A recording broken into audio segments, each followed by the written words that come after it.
Hi everyone, welcome to omega A study circle. This is Krishna. అయితే ఇవాళ నేను ఒక మంచి ఇంపార్టెంట్ టాపిక్ గురించి చెప్పబోతున్నాను. ఇది ఫ్రీక్వెంట్గా ఉంది న్యూస్లో. Project Prayas, PRAYS. ఇటీవల కాలంలో IOM, international organisation for migration, ఇది ఒక అంతర్జాతీయ సంస్థ. ఇది ఈ ప్రయాస్ను ప్రారంభించడం జరిగింది. ప్రయాస్ అనగా P stands for promoting, R stands for regular, A stands for assisted migration, for Y stands for youth and skilled professionals. ఈ IOM ఇటీవల కాలంలో ఈ ప్రాజెక్ట్ ప్రయాస్ను ప్రారంభించడం జరిగింది.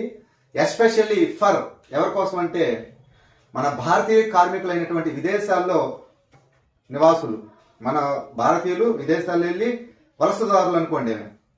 సో భారతీయ కార్మికులు మరియు విద్యార్థుల కోసం వారి యొక్క సురక్షితమైన, క్రమబద్ధమైన మరియు క్రమ పద్ధతిలో వీళ్ళందరినీ ప్రోత్సహించడం, అంటే వలసదారులను, భారతదేశం నుంచి ఇతర దేశాలకు వెళ్ళేటటువంటి వలసదారులను ప్రోత్సహించే దానికోసం ఈ ప్రాజెక్ట్ ప్రయాస్ను ఈ IOM ప్రారంభించడం జరిగింది.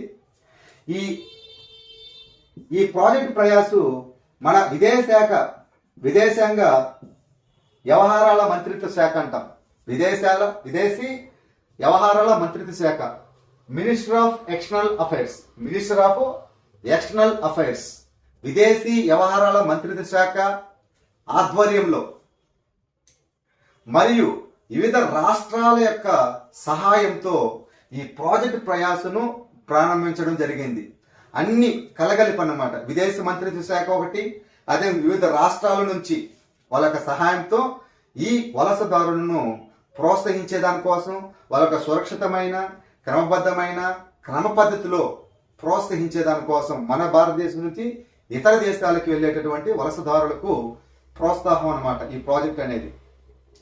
అదేవిధంగా ఈ IOM అనగా ఏంటి? ఈ IOM అనగా ఇంటర్నేషనల్ ఆర్గనైజేషన్ ఫర్ మైగ్రేషన్ అని చెప్పాను కదా, వలసదారుల సంస్థ అంటారు. అంతర్జాతీయ వలసదారుల సంస్థ ఇది. అయితే ఈ వలసదారుల సంస్థ 1951లో UNO, యునైటెడ్ నేషన్స్ ఆర్గనైజేషన్ అంటారు, అంటే ఐక్యరాజ్య సమితి ఏజెన్సీ అమ్మ. IOM అనేది 1951లో స్థాపించడం జరిగింది. ఇది ఒక అంతర్జాతీయ ఐక్యరాజ్య సమితి యొక్క ఏజెన్సీ.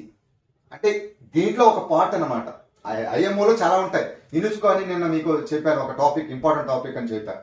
యునెస్కో అని, ఓకేనా, చిల్డ్రన్స్ ఫండ్స్ అని, చాలా సో మెనీ ఆర్గనైజేషన్స్ ఉంటాయి ఎక్కడ, ఐక్యరాజ్య సమితిలో. అలాగా ఐక్యరాజ్య సమితిలో ఇది ఒక సంస్థ అన్నమాట. ఏది? IOM కూడా ఒక అంతర్జాతీయ వలసదారుల సంస్థ అన్నమాట. ఇది 1951లో స్థాపించడం జరిగింది. ఇది వలస కార్మికుల యొక్క మరియు విద్యార్థుల కోసం, వాళ్ళ యొక్క ప్రోత్సాహం కోసం స్థాపించడం జరిగింది. అయితే ఈ IMOలో ప్రస్తుతానికి 172 దేశాలు ఉన్నాయమ్మా. 172 సభ్య దేశాలు కలవు. ప్రస్తుతానికైతే 172, ఓకేనా, సభ్య దేశాలు కలవు. భారతదేశం కూడా ఒక సభ్య దేశమే 172లో. అదేవిధంగా 8 అబ్జర్వ్డ్ దేశాలు కూడా ఉన్నాయి. అంటే జస్ట్ అబ్జర్వ్ చేస్తుంటాయి అంతే. 8 అబ్జర్వ్డ్ దేశాలు ఉన్నాయి, 172 పర్మనెంట్ దేశాలు. సో సభ్య దేశాలు అవి 172 సభ్య దేశాలు, 8 అబ్జర్వ్డ్ దేశాలు కూడా ఉండడం జరిగింది. అయితే ఈ IMO యొక్క ప్రధాన కార్యాలయం ఎక్కడ ఉందంటే స్విట్జర్లాండ్ లో ఉన్నటువంటి జెనీవా ఒక ఇంపార్టెంట్ సిటీ. ఎక్కడంటే స్విట్జర్లాండ్ అని ఉంటారు పేరు. ఇది ఒక దేశము. ఈ స్విట్జర్లాండ్ దేశంలో ఒక ఇంపార్టెంట్ సిటీ అయినటువంటి జెనీవాలో కలదనమాట. ఈ హెడ్ క్వార్టర్, ప్రధాన కార్యాలయం అంటారు. దీని యొక్క ప్రధాన కార్యాలయం జెనీవా పట్టణంలో, స్విట్జర్లాండ్ దేశంలో ఉన్నటువంటి జెనీవాని పట్టణంలో కలదు.